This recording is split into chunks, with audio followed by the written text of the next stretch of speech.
perfect way. You no longer exist, you're no longer in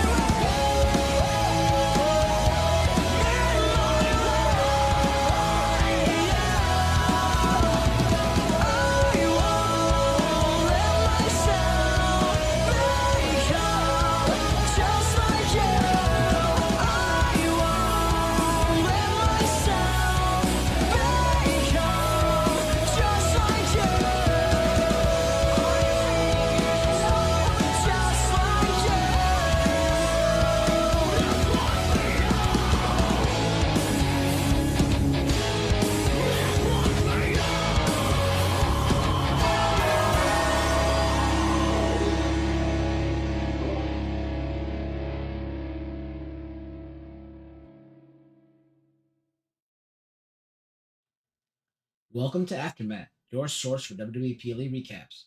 I'm your host, the Secret Boss Cal, and alongside me as always, I have my tag team partner, the EST, Delisha. What's going on, Delisha?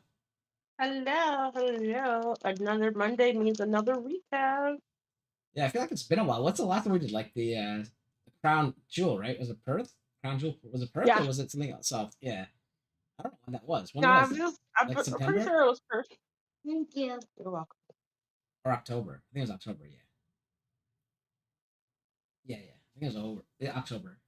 But yeah, now we're on for the final big four of the year. Survivor Series War Games. I can't say it like William Regal or whatever, but you know.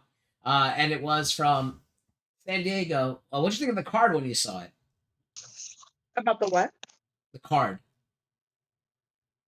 Yeah, on paper, I felt that it was gonna be pretty good, just of the talent involved. Still went in with like I won't say low expectations, but not like high expectations. Yeah, for me, like I was expecting a little bit more matches, right? Usually we're kind of used to five, anywhere from 5 to 7. I felt like four was on the lower end, and so the Road Dog Raj and his brother Shiv came to watch the PLE at my house, and they were like, they're like they've been watching wrestling like hardcore, like back in the day when they're younger, and now they just watch casually. But they missed the old 5-on-5 Survivor Series like old school rules where you get a team of 5 or a team of 4, and then you have to like eliminate them, and then sometimes there's sole survivor and stuff like that. They missed that, so I think I mean I agree with them. Like I like the war games, but like I think maybe having at least one traditional Survivor Series rule match, or maybe two, one women's, one men's, would be better for the card.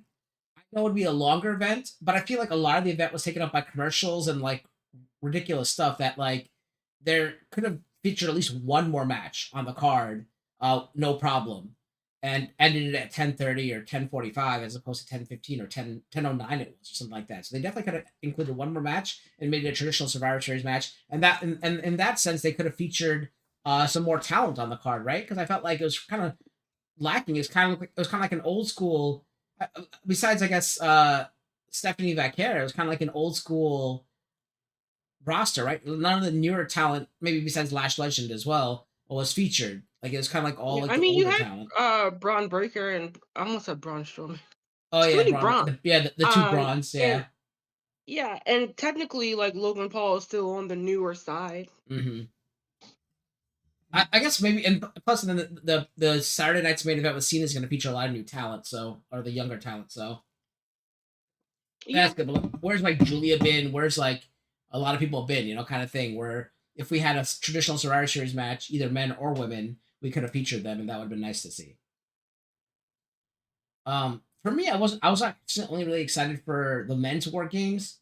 Um, Even though I like Stephanie Vaquer and stuff, I was like, I didn't really care for Nikki Bella, so I didn't really care for that match. The Cena match, I kind of like pretty much knew what was going to happen going into the match. I think everyone did. But I just want to see how they went about doing his last PLE match. And then the women's war games, I always enjoy that because of like they tend to be better than the men's war game matches in the past few years, right? So I was kind of looking forward to that, but I was really looking forward to the people in the men's war game match and the story it told. I felt the story on the women's side wasn't as good as what the story was on the men's side. But we'll get to that when we break down each match.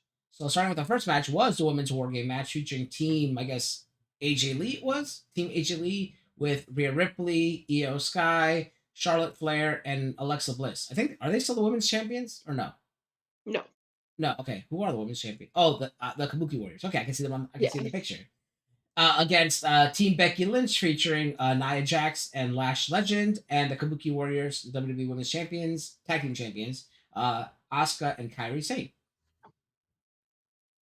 Yeah. Sorry. I have children, so and they live here. Although I might have to move if they take this one continues to scream. But yeah, I you have to forgive me because my internet has decided that it doesn't want to like work properly. So where I like typed up my notes, it's telling me it doesn't want to work. Um, but but yeah, going into this match, I wasn't really sure. I think I was excited more for the women's um War Games match than the men's, mainly because I feel like their well, maybe not. I don't know. I feel like their story of how they all came together as a team worked out better than the men's, so to speak. Um, but but like you said, they usually tend to have the more well-rounded match with the War Games and on the main roster. Not counting the NXT era of the. I guess technically, maybe you would call this like the phase three of War Games since it's now on the main roster versus when it was just for the NXT crowd. But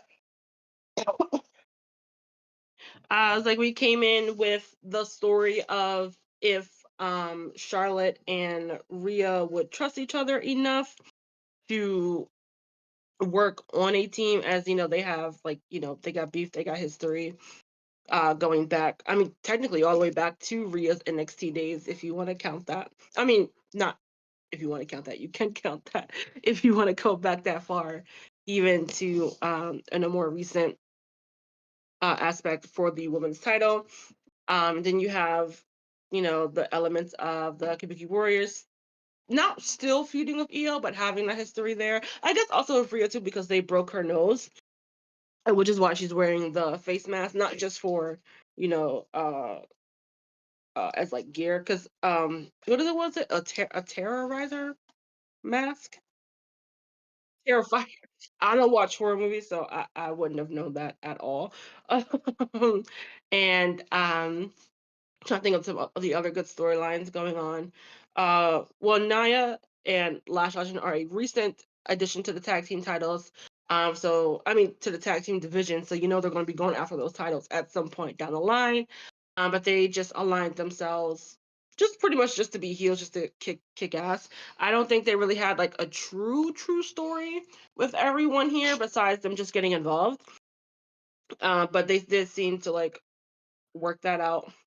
And some other revolving storylines, of course, the big one would be Becky and AJ, where AJ had just cost Becky the intercontinental title, which she lost to Maxine Dupree.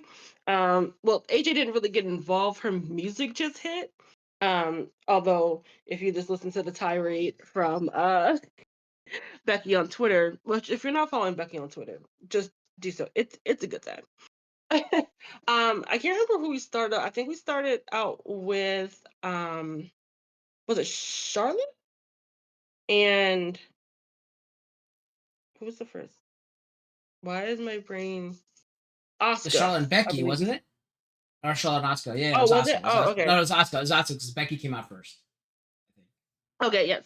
And I wasn't as familiar, but I with their like beef mainly because it was just from like kind of like more so years ago. I think during the time I think might have been when Oscar was on her tirade when she first got called up after oh no it was when after Oscar won the Royal Rumble because I think Charlotte was a champion at that time. And so of course there was some and they've just had matches throughout the last couple of years. So of course they were going at it for a little bit.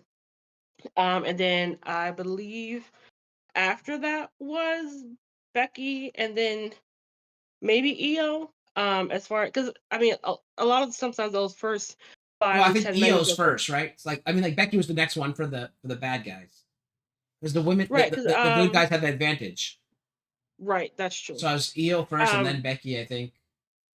yeah, and and EO came out with trash can lid, alluding to her history with war games and trash cans. I'll get to that a little bit further down into the match of how that gets utilized and how I feel about it. Um, but of course, EO is just like a big crowd favorite, though, especially the San Diego crowd was very loud for her.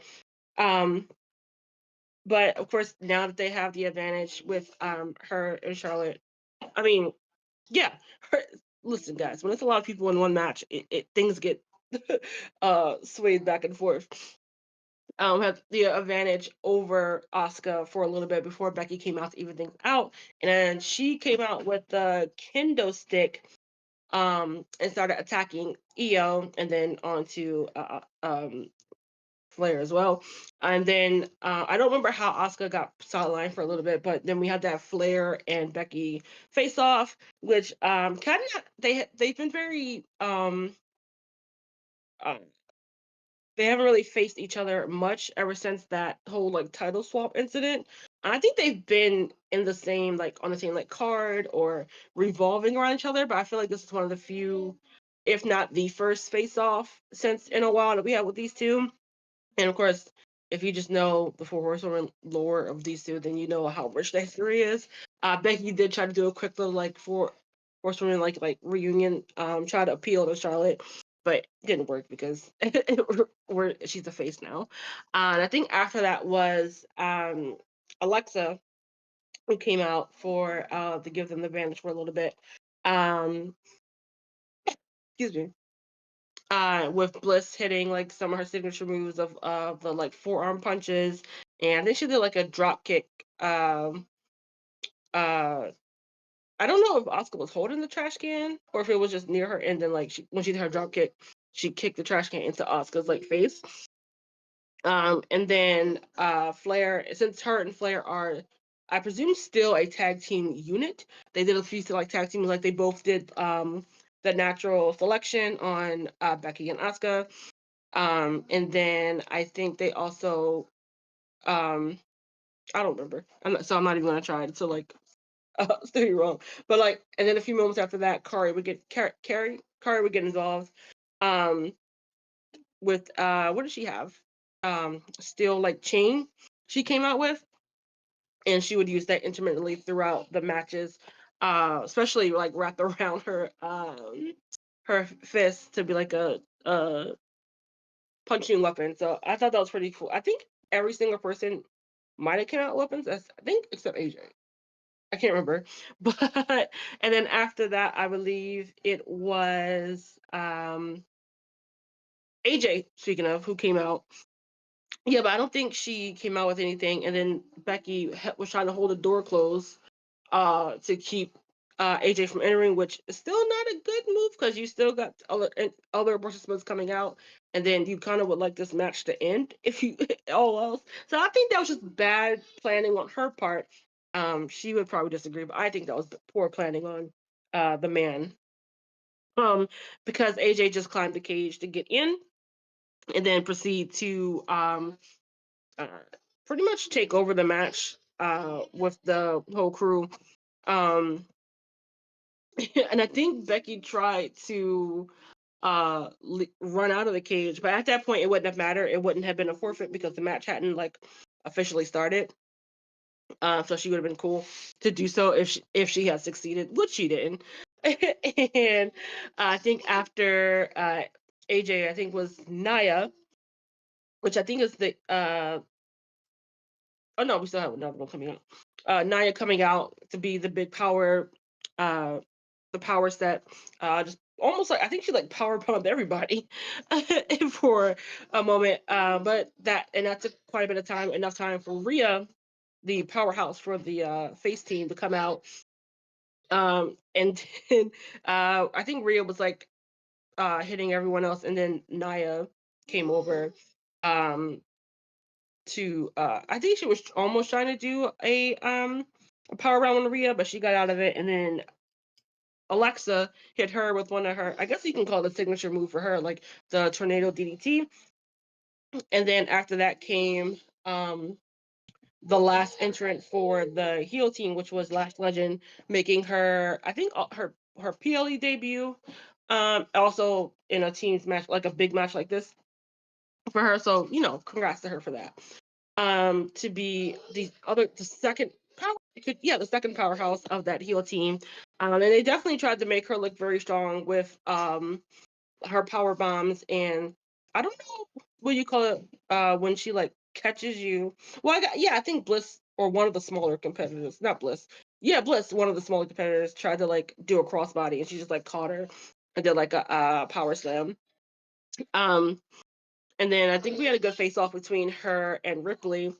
And then Lash, I think, got the better of her with the powerbomb for a little bit. Um, excuse me. And pretty much just going a big back and forth, back and forth. And I believe, I don't know. I believe at this point, I don't know what Oscar was about to do, but the setup for the miss. I think Lash was holding on to AJ. It might have been, and Oscar went for the miss, but they got out the way, and she hit Lash with the miss instead, and so that kind of like takes her out of one of the powerhouse out of the picture. And then a few moments later, we have Io climbing up to the top with the trash can, which was brought out by Rhea at this time, um, to where so she could hit her like signature. Now what's called we're saying like her signature war game spot of using the trash can to jump onto a competitor um into the match. But when she came into the cage, she didn't have the trash can. AJ was trying to get it to her, but of course, because she's so small, she needed the assist from Rio to lift her up to give Io the trash can to fall into all the competitors, which left them to also by that point let the faces do or I think they were almost about to go for a pin, but Becky like slid over to the other side of one of the second rings, to where we had our baby faces like do like their finishing moves with AJ getting the final save with the Black Widow. Uh, uh, According to the ref, Becky tapped out, but if you follow her on Twitter, you would see that she insists that she did not. So we'll see what happens with that. But our faces do win the match. Overall, I think it was good. I didn't find myself being as invested as I like normally was. I'm not sure like why. But I think overall, I think the match was pretty good. Or maybe it's because they don't really let them get as like almost violent as the men. Not like in a need to like show like blood and stuff like that, but I feel like sometimes they don't, or maybe the word is intense, not violent is the word I'm looking for.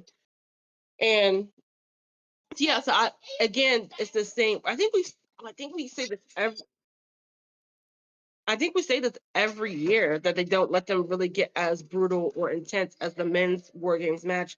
It's actually for a match called War Games. I mean, yeah, there was weapons, but I don't know. I don't know if it's the producers telling them not to go as hard, or if they're worried about like injuring each other. I don't know what it is, but I just feel sometimes they don't either get to, or they just don't go as hard as the men. Hopefully, I'm making sense to those who have watched these matches for a while.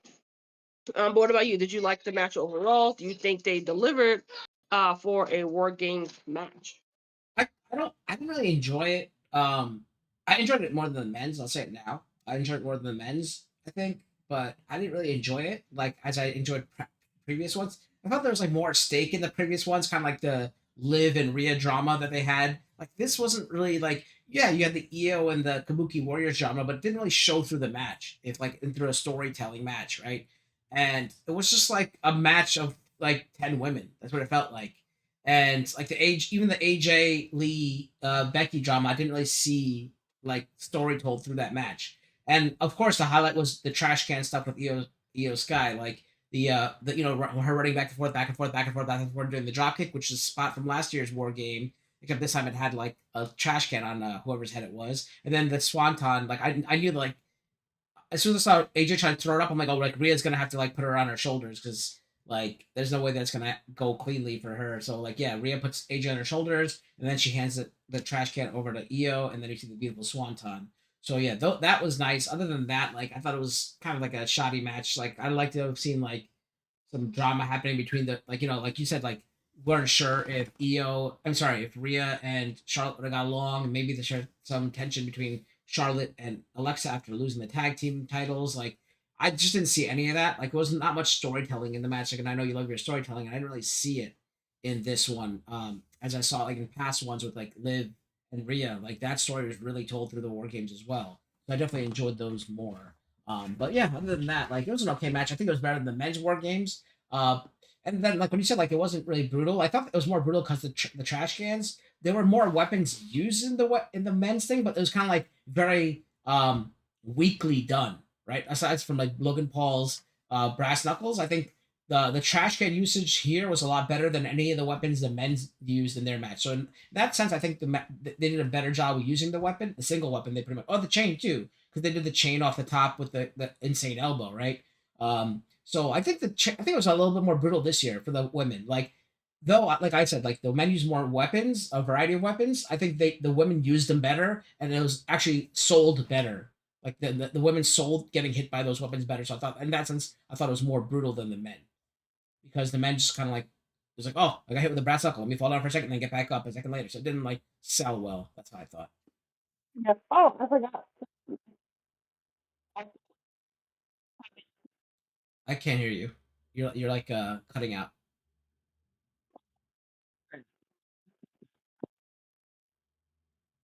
Try it again.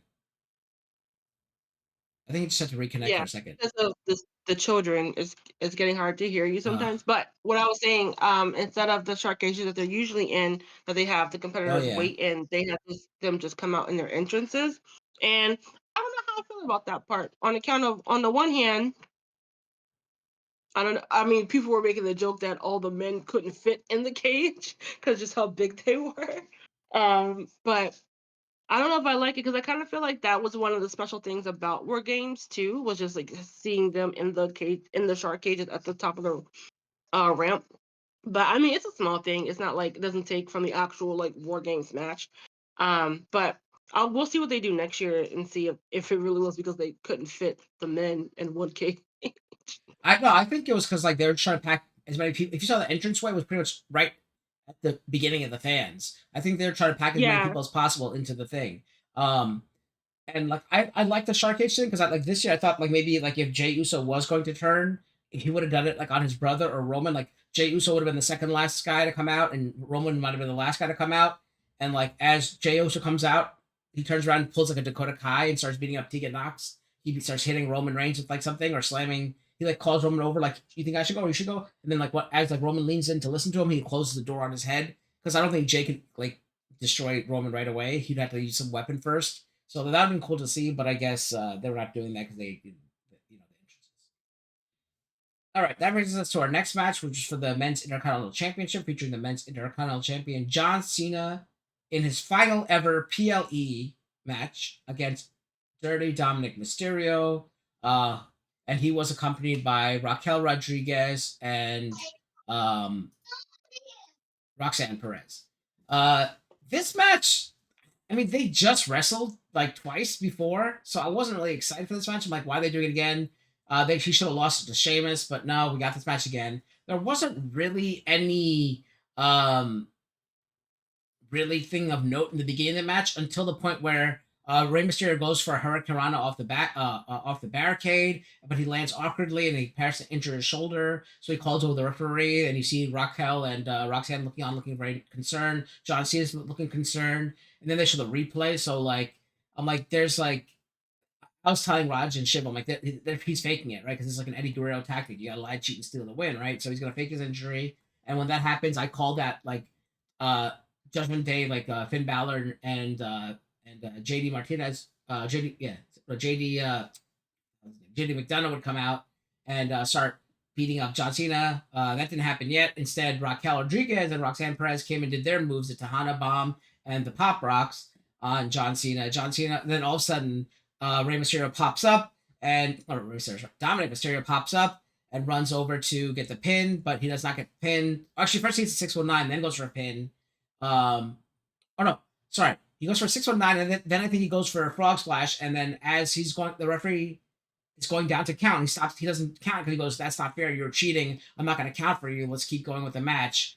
And then that causes Roxanne Perez and Raquel Rodriguez to jump up on the apron and start arguing with the referee. And then the referee will now eject them from the arena. So now Dominic Mysterio is alone, quote unquote, alone. Then John Cena put the STF on Ray, keeps wanting to say Ray, but Dominic. And then Dominic gets out of that as he's reaching for the ropes, but because his shoe's loose, his boot is loose, so he gets out of that. Then when that happens, once again, Dominic hits another 619 and a frog splash, but it gets a 2 count. Then I believe this one he goes for the John Cena knocks Dominic down, and they goes for the "You Can't See Me," the 5 knuckle shuffle. But the audience says it first too loud, so then he's like, okay, let's do it one more time. And he goes 3, 2, 1. Then he goes, "You can't see me," and then he goes, gives a thumbs up to the audience and does the 5 knuckle shuffle. Then he goes for another shoulder block, but the Dominic moves out of the way and hits the referee. This allows now JD McDonough and Finn Balor to come to the ring, and they are about to do. JD McDonough goes for his moonsault, but Cena gets his knees up. That Finn, and that causes him to fall into the other opposite corner. And then Finn Balor tries to go for the coup de grace. Cena moves out of the way, which causes Finn Balor to fall into the same corner as JD McDonough. You know what was coming. Cena lifts them both up at the same time. Does a double attitude adjustment on both Balor and McDonough. They roll out of the ring, and then as Cena is lining up Dominic for an attitude adjustment, like, as Dominic is coming to his feet, Cena's ready to and poised to hit the attitude adjustment for the win. All of a sudden, you hear Liv Morgan's music hit. Liv Morgan runs out to the ring and starts yelling at Dominic's face, and then slaps him, but like kind of slaps him high on his head, not like on his face. And then Dominic falls to the ground, and she turns around, and Cena's like all shocked. She runs into Cena's arms, and she hugs him and wraps his legs around him. It zooms it, kind of like the same way as the camera zoomed up on Cena's face when he hugged Cody Rhodes.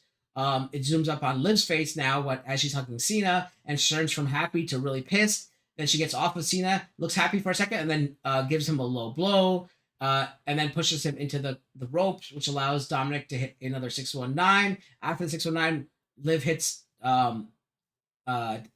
Cena with the Intercontinental Championship, flattening John Cena to the floor. That allows Dominic to jump to the top, hit this frog splash, and get the 1, 2, 3, and become the new Intercontinental Champion again. And this reunites Liv and Dirty, Dominic Mysterio and Liv Morgan. That's why I'm rocking their shirt today.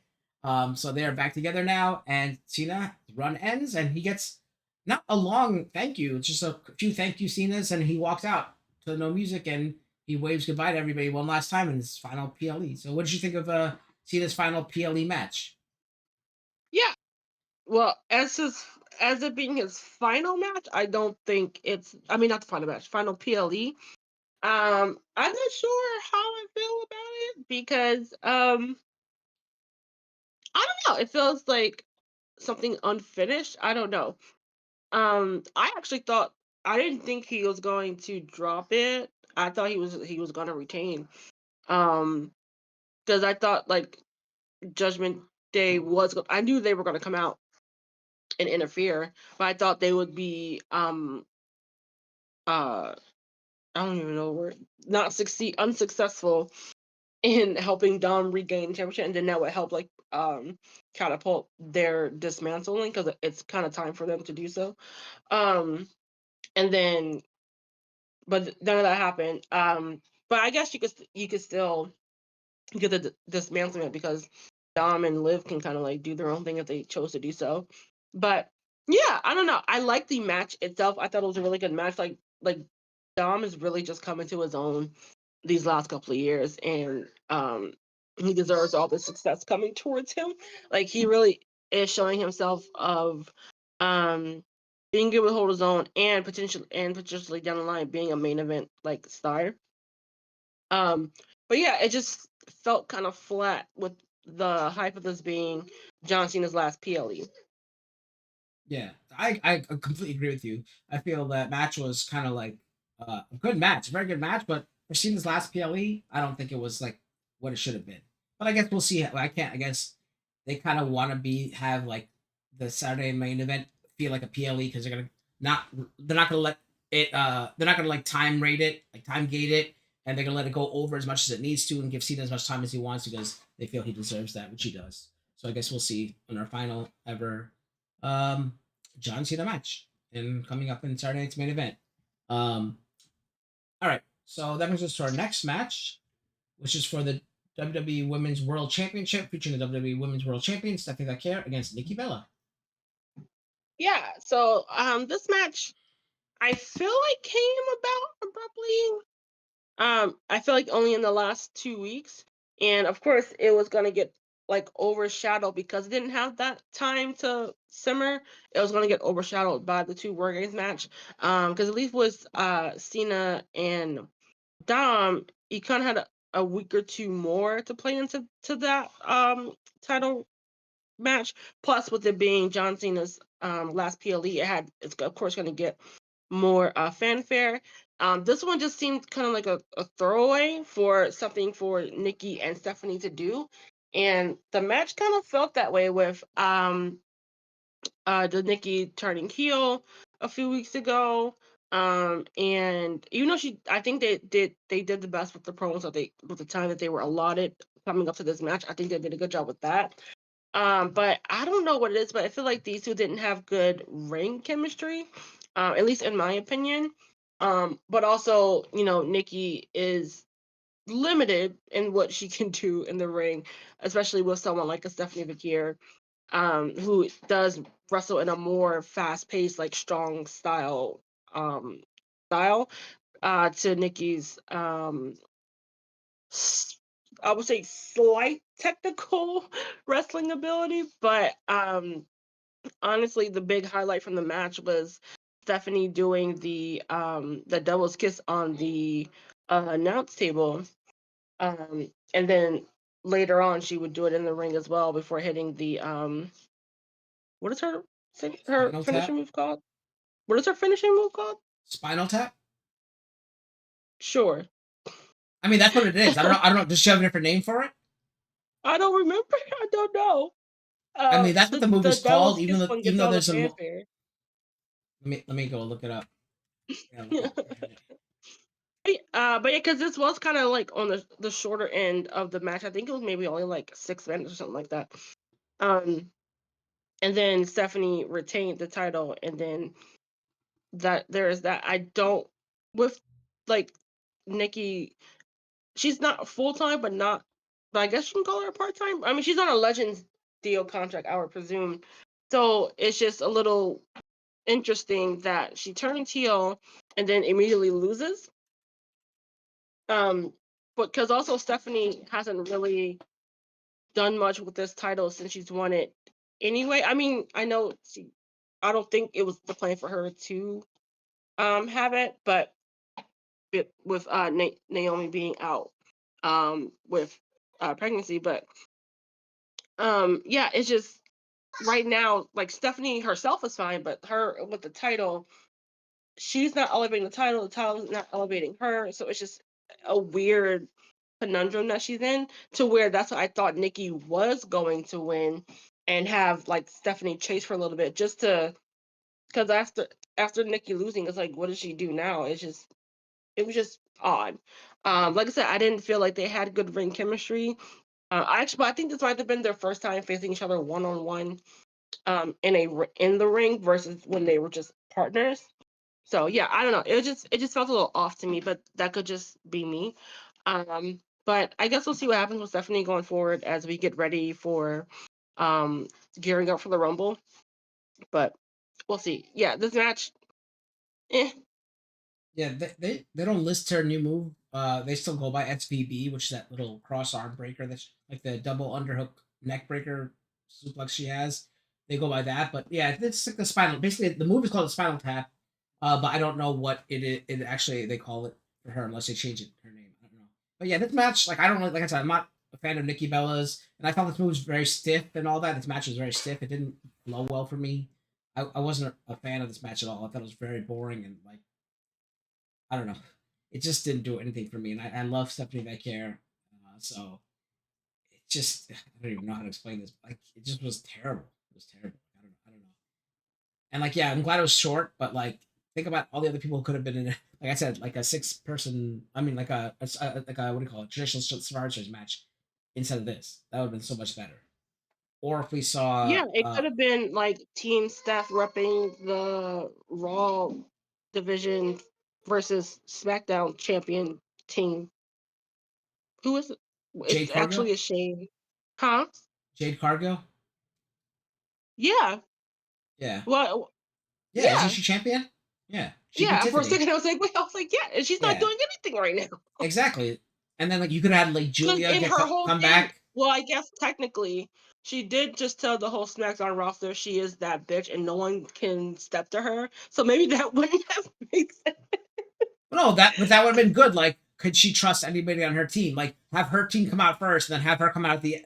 I don't know. They're all starting at the same time, right? So I guess no one wants to tag her, right? And then she tags herself in and wins the match, and everyone just like hates her, kind of thing. I guess they could have made that work, and that could have been fun. Yeah. But yeah, but Or that's like how. all of them could have got eliminated, and then she would have won the match herself, saying, "I am that person," to build her thing up more, right? Like something like that. I don't know. I should be writing for them. Anyway, that brings us to the final match, which was the men's war game match featuring the men's team Cody. I'm gonna say it's Team Punk.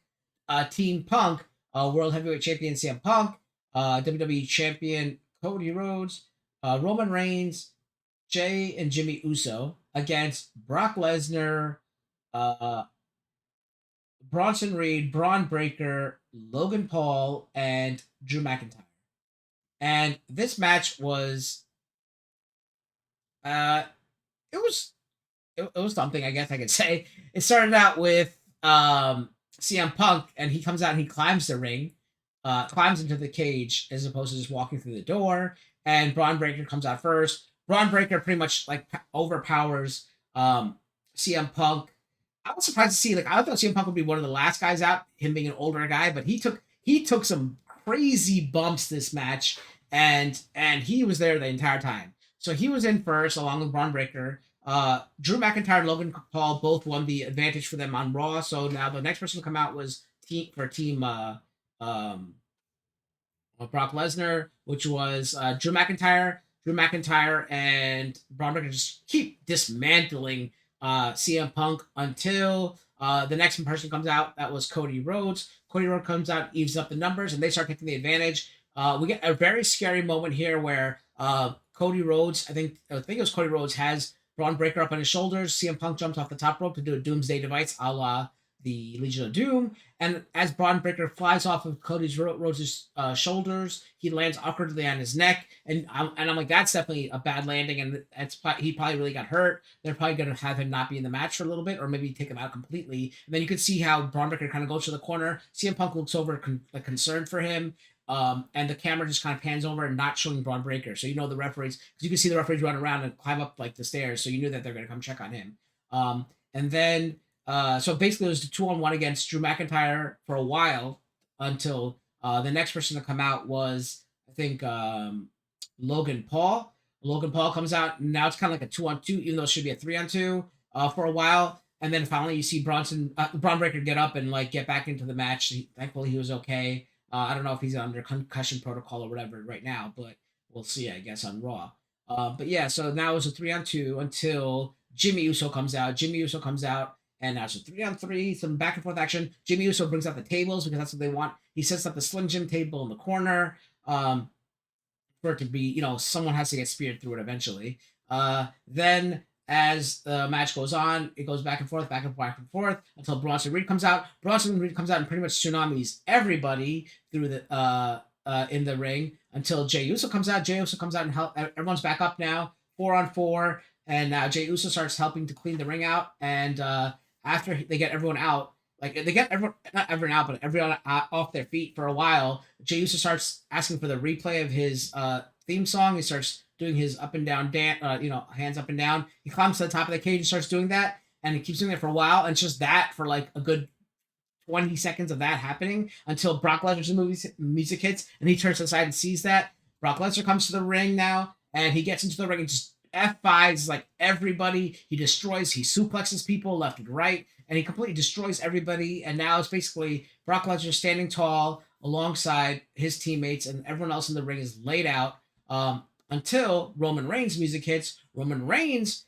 comes to the ring, but Brock Lesnar meets him outside the ring, and they start fighting outside the ring. Roman Reigns hits a Superman punch, another Superman punch, and as he goes for a third Superman punch, Brock Lesnar catches him and F5s him through the table. That's taking out Roman Reigns for a little bit. Then he brings Roman Reigns back into the ring, hits another F5, but then Rhodes and Punk stop the pin of the thing. Then, surprisingly, Punk hits a GTS on Lesnar, and then Lesnar is like dazed, and Cody hits the crossroads on him. But as that's happening, Paul Heyman's handing the brass knuckles over to Logan Paul, who then hits Cody Rhodes and Jimmy Uso. And then as he's about to hit, I think, Jey Uso, Roman Reigns spears him, picks up the knuckles, and starts Superman punching everybody with it, such as Logan Paul, Bronson Reed, Drew McIntyre. And then as he goes to Braun Breaker to hit him, he instead spears Braun Breaker. And then Lesnar's about to hit F5. Jey Uso, Reigns spears Lesnar to the one table that was on the corner. Then I think Punk hits Logan Paul with a GTS, and now everyone's like on the ground. Braun Breaker and like CM Punk are looking at each other. They're on their knees about punching each other back and forth. And then all of a sudden, someone in black climbs up the ring, climbs up the cage, jumps inside it, and looks at both Braun Breaker and CM Punk because you don't know who he's gonna help. And all of a sudden, he kicks, super kicks CM Punk, which causes him to fall down. Then he does a curb stomp, a la Seth Rollins' finishing move, making you think it's Seth Rollins, but Seth Rollins is legitimately injured, so it could be somebody else. And then he gets out of the ring. He climbs back out of the ring after giving the curb stomp. Braun Breaker gets up and does a super spear, bouncing off the rope like 3 times and spearing CM Punk and getting the 3 count for the win. And now Team Vision or Team Brock Lesnar, whatever you want to call him, is your winner of it.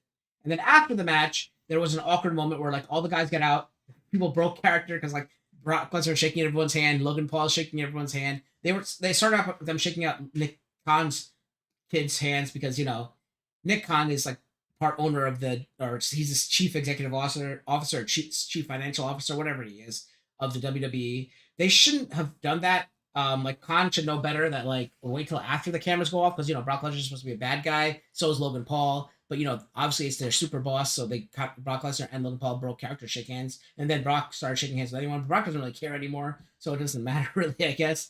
But like we didn't see a Randy Orton, we didn't see anything like that. But at the end, we did see Roman help up CM Punk. They had a lot of tension last year from WrestleMania from Survivor Series, like them fighting over who's going to go in the ring first because they're teaming together. But he did not help up Cody Rhodes, and Cody Rhodes got in his face, and it was just really awkward. Like everyone was like booing and stuff, and then like Roman starts leaving, and then everyone starts booing. So Cody says something, and then Roman turns around and looks at them, and they get face to face, and then it goes off the air. So that was kind of really weird, and it was just pretty awkward, and it was just I don't know. What do you think of the ending? What do you think of the Masked Man? Who do you think the Masked Man is? And what do you think of the match?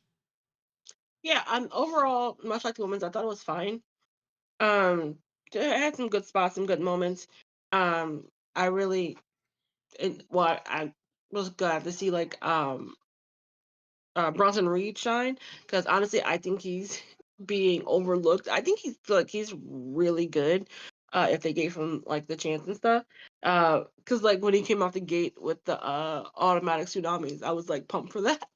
Although I'm not supposed to be cheering for him though. But I do think, even though I am tired of like the heat chants, like a lot of other people, I think because they're overdone, not because it's not like fun to do. It was funny that when Brock music hits, like how everyone just like snapped, like oh snap, I kind of forgot that he was coming out, that he was that he could be potentially the one coming out. Oh no, I think he was the last one, so they should have known what to Yeah. expect. Um, as far as the ending, it did feel like a little sloppy, and then of course like that weird interlude between Roman and Cody, just like it just felt forced. But I don't know. We'll have to see more into that of like what that's supposed to be about or whatever. As far as the mask, uh, man, because I remember because think when they came in, it was like happening a little bit fast because I was trying to get a gather because I was like, he looked a little bit too bulky to be Seth. And I mean, because we don't know the full extent of what Seth was going through. At least I don't think he's talked about it. Um, because like it's not like he's like immobile in bed and can't walk or anything because he's been doing interviews and podcasts and stuff like that. But I was like, no, that's not the body shape of Steph. And then so I was like looking around. I'm not literally looking around. I was like looking like who could it be? Because at first I thought maybe I mean in my mind I was like of course it's probably someone they want to bring into I don't know they're still called Division, right? Yeah. And I was like, oh, okay, like who could fit that mold of like upcoming like superstars? And so at first I thought I was like, wait, is it Trick? But I was like, no, they couldn't hide all his dreads under the under the cap easily. And he's that person. He Well, seemed. they did. I They think did it Trick for was our like, truth I when mean, he no, came out. but Trick is like thicker dreads Oh. or thicker locks, I should probably say. And then I was like, wait a minute, there is a superstar out there that people have been asking, where is he at? Who is pretty jacked? And I was like, oh, maybe it's Austin Theory, um, coming back. And then I started seeing all the memes of someone's like, I recognize that behind or whatever. But I think people have figured it out. It's probably Austin Theory, which is like cool because he's been missing for quite some time. Well, I think he was injured. So and he would fit into the group of an superstar who could use a little push, get that Paul Heyman rope, so to speak. So I think he would fit if we are all correct and that it's him. Well, I guess we probably would find that out tonight, right? Mhm. But yeah, I thought the ending was sloppy. The men's War Games match was just fine. But a lot of heavy hitters. I have no idea where we go from here. It doesn't feel like uh the closing of a chapter to a new. I don't know. I don't really know what to make. I honestly think overall it might have been a mistake to bring this War Games match to the main roster. Um, I think it could have just stayed on NXT because they honestly they did it better. Mhm. The when from the last I guess 4 or 5 years that they were doing it, or at the very least, it doesn't need to be every year. Much like how they took away the Hell in a Cell like PLE and just used it when the feud called for it. I think they should do the same for War Games. To where maybe it's every other year, and then the secondary year can be the traditional Survivor Series matches. Because I do agree, like bring those back, not on SmackDown the night before, do it on the actual Survivor Series, or get rid of Survivor Series, which they're not going to do because it's one of their big four. But if you're going to do that, if we're not going to have those traditional Survivor Series match, get rid of Survivor Series because then what's the point? We're not surviving a series of anything. Yeah, and we're also missing out on those like champion versus champion matches. Now I guess they do it at Night Champions, but remember how they used to do it at like uh Survivor Series where they had like the tag team champions face each other, the Intercontinental versus the US champion, the men's and women's champions facing each other. Like that was cool, but I do miss the traditional Survivor Series. So let's go back to that. Like I agree with you. But yeah, I do agree it's Austin Theory, and I'm really hoping that it is him and they push him in the group. Well, they don't push him in the group. Like what they do is like he kind of becomes like the Randy Orton of Evolution, where he's like doing the best of all of them, but like he's kind of just like the fourth man on the team. Not like that. He's not this. He's like the he's like the he's really the best person in the team, but he's made to be the fourth guy in the team, and not that they just want to hold him down, and then they do you famously remember when Triple H and when Batista has Randy Orton on his shoulders, and everyone's going yeah yeah, and Triple H is clapping for him, but then he goes like that, and then they slam him, they start beating the crap out of him, and then that kind of skyrockets Randy Orton's career as a single superstar.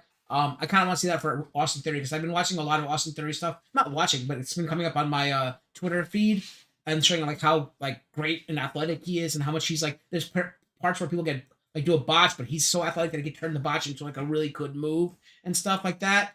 And I want to see that. And actually, in fact, it was in a match against Randy Orton where like Randy Orton slips and like they all slip off. They're doing a superplex. He's trying to do a superplex, but Orton slips off the ropes. But Austin Theory so like that is they still able to flip and land in the superplex, and then Randy Orton gets up and goes like that. He goes like he's like I still did it like and like it's funny that it's coincidental that it's against a match against Orton, and that's why I want to see him become like the new Orton, come up in a group of four guys, and then be the one that skyrockets out of them. Because I know everyone's expecting Braun Breaker because I think Braun Breaker's already expected to be that new big guy, right? The next big guy. And then Bronson Reed could be like the Batista guy eventually. Give Orton his time, and then Bronson Reed's like, hey, you handled everybody in the Vision, but you never beat me, kind of thing. Like like I was the one who slammed you, I was the one who destroyed you when we kicked you out of the Vision. What do you got to say about that? And then they start a feud, and then Bronson Reed could become the Batista of that. Because Logan Paul is great, but he doesn't need that, right? He's already got a whole world outside of WWE, and he's saying wrestling is his thing, but he's got a family now and all that. I really think it's Austin Theory and Bronson Reed's time because we know Braun Breaker's gonna get that push. He's already getting that push. So of the Yeah, other they're two already guys, proposing on the interwebs. I don't know if this will actually happen, of it being Braun versus Brock at WrestleMania. yeah. So what I'm saying is let that happen naturally, but have have Austin Theory take that Randy Orton route of being like that fourth guy in the group, but still being the most shining star of the group, and then him getting rocket like he can get kicked out like Orton, and him skyrocketing to the top, and then Bronson Reed will eventually come around like the longer way up the mountain like Batista did, and I see Yeah, that I working out totally agree. beautifully. But Yeah, and I don't know what Logan's Paul role is because I saw a little bit of like the post PLE media thing that they do or whatever, and they asked Paul Heyman, is Logan Paul in the Vision, and he never answered that question. He just like yeah, because I don't walked think around the they know what question. they're gonna. I So don't I think don't they know think what they're gonna do he with is. him. I think this might have just been like a little partnership type of deal, Hmm. to where I just wanted to be a part so y'all didn't kick my ass type of deal. So which I'm fine with that. That makes sense for his character to do that. When he acted like he was gonna go help Punk a couple of Yeah, weeks ago, but he was like, I'm not getting my ass kicked because of you. Because why would he do that? and I think Nobody wants to Drew cheer for him, so let him Drew versus Logan continue to Paul. Yeah, I think Drew versus Logan Paul would be good because I think they teamed up several times lately. Like at SummerSlam, they teamed up. Then the match to give them the advantage for Survivor Series, they teamed up, and of course the Survivor Series they teamed up. So I think eventually them two fighting each other would be a good thing to see too. That's what you can do with Logan Paul. All right. With that said, let's go to our final thoughts. Delisha, what is your low point, your high point, and your overall grade? Low point, unfortunately, I'm gonna have to give it to Stephanie and Nikki due to that not having that much ring chemistry.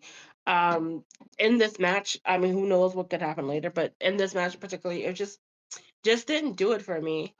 Um, the high point, I think we're just gonna give it just to Becky Lynch because I think she kind of was the glue to hold that War Games together with her antics and her kind of taking on that leadership role. Because I think at that moment on her team, uh, never mind. I was say, oh, because she had won a War Games before. But just Becky antics in the ring leading up to the PLE and just her antics on Twitter, I think she was the one to like kind of hold that be the glue of that War Games match. Overall, I think I'm gonna give the PLE a C, to where like nothing was like super like terrible, but nothing outside of those few moments we had during the PLE. This is not one I'm gonna go back and watch. May or if I do, it just like be to go to a few moments or whatever. But yeah, it was just all right. Yeah, for me, my low point was definitely the Stephanie Vecchia Nikki Bella match. Like I wasn't even looking forward to that match, and it just proved why I was looking forward to it. Stephanie Vecchia is great in the ring, and Nikki Bella has her moments too. But just like you said, the chemistry wasn't there that like between the two in the ring, and it was just a really off-putting match. My high point I have to give to my girl Liv Morgan. Like when she came back and did that with Dominic Mysterio, that was great. It was a great like comeback. Cause like you think all this time, seeing Roxanne getting close to Dominic, Liv is watching that, seeing it, and then getting pissed about it. So that kind of sells that storyline. And her coming back and then having her do the callback to Cena turning on Cody Rhodes thing with The Rock, that was great. And the way that seamlessly happened, where the turned into a low blow and then her pushing him into the ropes, turning into a 619, into a chair, into a belt shot, into a thing, that was all well done. It was a very good like ending. Like that's why I really enjoyed it. And overall for the PLE, I'll give it a D because I thought it was terrible. Like it was just like it was unnecessarily long for only 4 matches, right? So like I would love to have a long PLE. I don't mind that. But when there's like so many breaks and so many things going on that like there's more time in, it felt like one of those Saturday night main events where it's just like a lot of commercials and then like 20 minutes of match and then there's a commercial in between the match. Even though we didn't have a commercial in a match, we had a lot of downtime in every single match we've had. If you think about it, each match had a lot of downtime during it. So I just thought that was aside from the Nikki Bell match, because I guess that was like 5 minutes long, right? So other than that, like the matches had a lot of downtime. So it's just a lot of non-wrestling on a big four wrestling PLE, right? So that's why I thought it did very poorly in my eyes. So that's gonna give it a D. All right, Delisha, where can we find you? And anything else to announce or anything like that? Yeah, I was gonna say not much action going on over there, but you can find me on Instagram at Delisha Renee TV. I had a YouTube channel. It's just been very stagnant due to just life. Of like going through like health issues and trying to parent 2 young children. It's very difficult to try to film and edit and be a content creator in that uh space right now. Um, but if it ever picks back up, you guys will always be the first to know. Yeah, as for me, you can find me here on the Kingslaying Network. The next time you'll see us is an aftermath for that. For a while, we'll be covering the Royal Rumble over in well, the actual PLE is on the final day of January 31st. So you will see us here on Aftermath on February 2nd. Will we see Delisha? I don't know. It is a Saudi event, so we don't know. We love our Saudi events because they treat women how they should be treated, improperly and without any rights. So, well, that's kind of where America's going now anyway, right? So, here's to that. But yeah, so will Felicia be here? I get to stick around and find out. Until then, guys, make sure you guys have happy holidays and a happy new year. And remember, you guys are all idiots, and the secret boss is always right. Until next time, see you guys in the new year.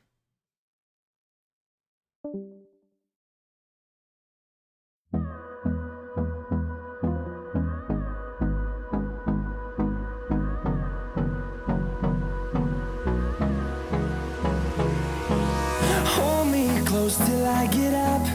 Time is barely on our side. I don't wanna waste what's left. The storms we chase are leading us, and love is all we'll ever trust. Yeah.